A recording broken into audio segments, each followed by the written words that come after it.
প্রধানমন্ত্রী তারেক রহমান রাজধানীর যানজট নিরসনে বৃত্তাকার সড়ক ও নৌপথের কার্যকর ব্যবহারে অবকাঠামো নির্মাণ প্রকল্প নিয়ে বৈঠক করেছেন।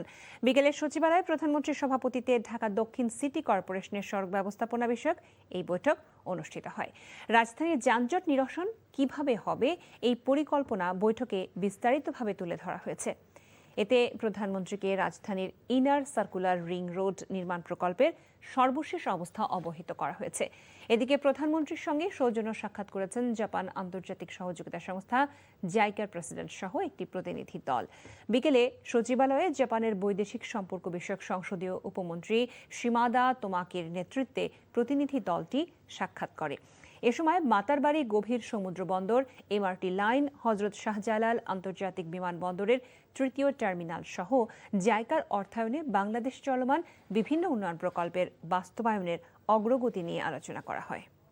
প্রতি সপ্তাহে সর্বোচ্চবার বিকাশ পেমেন্টে 50 জন হবেন পেমেন্ট চ্যাম্পিয়ন। জিতে নিন টিভি সহ আকর্ষণীয় সব প্রাইজ।